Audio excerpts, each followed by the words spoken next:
තෙරුවන් සරණයි පින්වත් සුපින්වත් ඔබ සැමට. ශ්‍රද්ධා බුද්ධ සම්පන්න බෞද්ධ පින්වතුනි. සබ්බ දානං ධම්ම දානං චිනාති. දානයන් අතර උතුම්ම දානය ධර්ම දානයයි. අද පුර පසළොස්වක පොහෝ දිනේ ජාතික රූපවාහිනී අපි එකතු වෙලා ඉන්නවා. නවවන වරටත් සංවිධානය කෙරෙන සද්ධර්මාදී වන්දනා ධර්ම දේශනාව කුරුණෑගල ඇත්කද රජමහා විහාරස්ථානයේ සිට ඔබ වෙත සජීවීව ගෙනෙන්නට.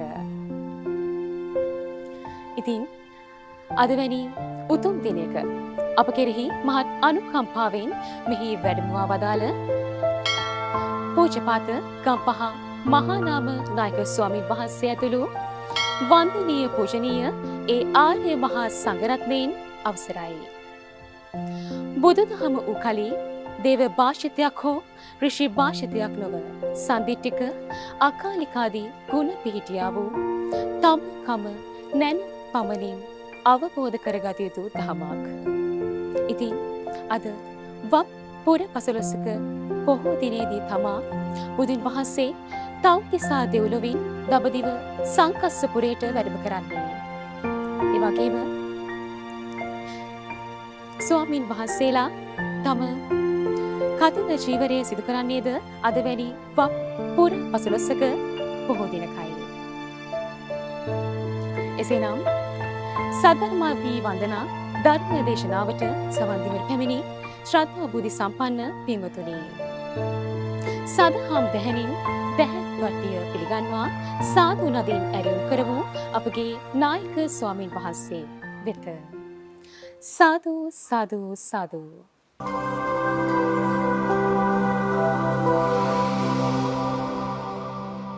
අයිබෝවන් සුබ උදෑසනක් ඔබ සැමට. හේරු රැස් කිරණින් අප උත්සව සභාව මෙලෙස ඒකාලෝකමත් වෙද්දී පාසලක් වශයෙන් 2025 වර්ෂයේ ශිෂ්‍ය නායිකාවන් නිල වශයෙන් පිළිගැනීමටයි මේ සූදානම.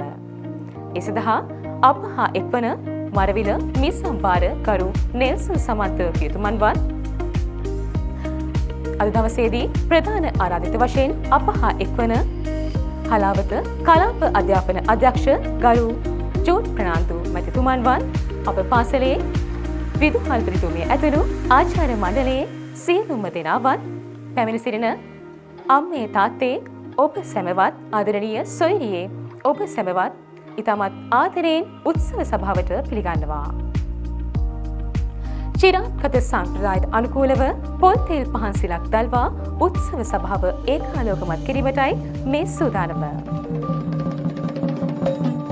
ඒ සඳහා මගේ මේ ගෞරවනීය ආරාධනය ශුදු කාණික දේව මාතා දේවස්ථානයේ මේ සම්භාර කරු නෙල්සන් සමන්ත පියතුමන්ට ප්‍රධාන ආරාධිත වශයෙන් අද අපත් සමග එකතු වන ජෝඩ් ප්‍රනාන්දු මැතිතුමන්ටත් අප පාසලේ ගරු විදුහල්පතිතුමිය වන ක්‍රිෂ්ණ සිල්වා පැවති සොයුරියටත් අප පාසලේ ගරු නියෝජ්‍ය විදුහල්පතිනි ඔලිවියා ලියාච්චි ගුරු මෑණියන්ටත් ප්‍රධාන ශිෂ්‍ය නායිකාව නියෝජනය කරමින් 2025 වර්ෂයේ හිටපු ප්‍රධාන ශිෂ්‍ය නායිකාවත් 2024 වර්ෂයේ නවක ප්‍රධාන ශිෂ්‍ය නායිකාවත් පැමිණ සිටින දෙමව්පියන් නියෝජනය කරමින් එක් මවකට හෝ පියෙකුටත් අප පාසලේ ශිෂ්‍යාවන් නියෝජනය කරමින් එක් ශිෂ්‍යාවකටත් මා ආරාධනා කර සිටිනවා පොල් තෙල් පහන් සිලක් දල්වලා උත්සව සභාව ඒකාලෝකමත් කරන ලෙසට. පහන් සිලක් දල්වලා උත්සව සභාව මෙලෙස ආරම්භයක් ගෙන දුන්නාට ඔබ සැමට ස්තුතියි.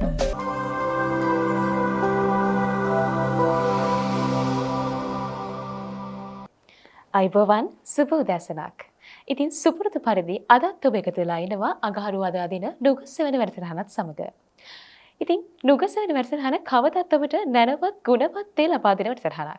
ඒක අපේ වගකීමක් වෙලා තියෙනවා. ඉතින් අදත් සුවිශේෂී පුද්ගලයෙක් අපි එකතු කරගෙන තියෙනවා ඔබගේ වැදිරියට ඔබට වැදගත් යමක් ලබා දෙන්නට. ඉතින් මාධ්‍යවේදියෙකු නිවේදකයෙකු කියන්නේ රටට ලෝකයට මහඟු සේවාවක් කරන පුද්ගලයෙක්. තමන්ගේ කාලය උපරිමයෙන් කැප කරලා රටට ලෝකයට දෙයක් දායාද කරන්න බලාපොරොත්තු වෙන පුද්ගලයෙක්. ඉතින් එවන් පුද්ගලයෙක් අද අපි අපේ මැදිරියට එකතු කරගෙන වෙත් තියෙනවා. ආසියාවේ ප්‍රවෘත්ති නිවේදකයෙක් ආසියාවේ ප්‍රවීණ ප්‍රවෘත්ති නිවේදකයෙක් ලෙස විරුදාවලිය ලද ඔහු ඒ වගේම දැනට මාධ්‍යවේදියෙකු ලෙසත් නිවේදකයෙකු ලෙසත් ප්‍රවීණ ප්‍රවෘත්ති නිවේදකයෙකු ලෙසත් කටයුතු කරන ඔහු හඳුනාගමු අපේ මැදිරියට ප්‍රවීණ ප්‍රවෘත්ති නිවේදක නදීක කරුණානායක මහත්මයා. අයබෝවන් නදීක මහත්මයා. ස්තුතියි නදීක මහත්මයා. අද දවසේ දහසක් වැඩ පස්සේ කළාදා අපත් සමග එකතු වුණාට. ඉතින් අපිව බලාගෙන ඉන්න හැමෝටම මම හිතනවා අද දවසේ ඔබතුමාගේ කතාව ඔබතුමාගෙන් ගත්ත යමක් ආදර්ශයක් වෙන්න ඇති කියලා. ඉතින් ඒ වෙනුවෙන් ඔබතුමාට නැවත වරක් මම ස්තුතිවන්ත වෙනවා. ඒත් සමගම ඔබතුමාගේ ඉදිරි වැඩ කටයුතු සාර්ථකව කරගන්න අවශ්‍ය ශක්තිය ධෛර්යය ලැබේවා කියලා මම ප්‍රාර්ථනා කරමින් අද දවසට ඔබකින් මැදිරියෙන් සමුගන්නවා. නැවතත් සුපුරුදු පරිදි අගහරුවාදා නුගස් වෙන වැඩසටහනින් හමු වන තෙක් ඔබට සුබ දවසක්.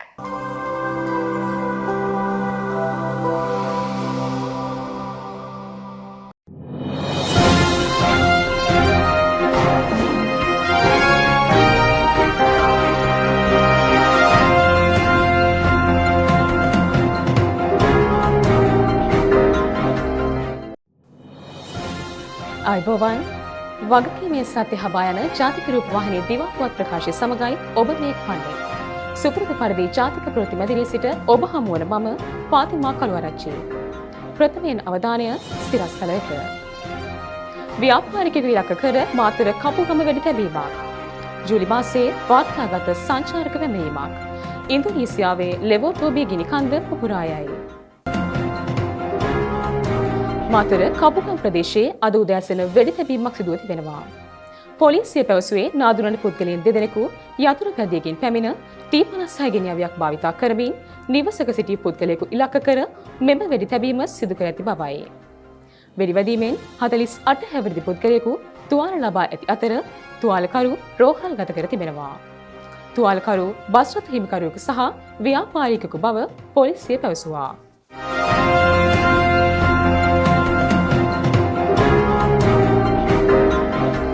ලොව වඩා ක්‍රියාකාරී ගිනි කන්දක් ලෙස සැලකෙන ඉන්දුනීසියාවේ ලෙවෝටෝබී ගිනි කන්ද පුපුරා ගොස් තිබෙනවා. නිවුන් කදුමුදුන් දෙකකින් සමන්විත මෙම කන්දේ ලාකී කොටස මෙලෙස සක්‍රිය වී තිබුණා. ඉන්දුනීසියානු මාධ්‍ය වාර්තා කර සිටියේ එරට වේලාවෙන් ඊයේ රාත්‍රී 8:48ට පමණ ගිනි කන්ද පුපුරා ගිය බවයි.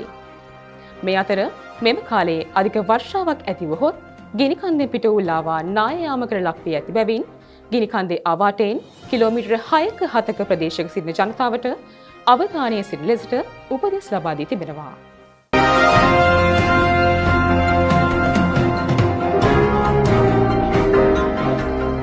දැන් ක්‍රීඩා පුවත්.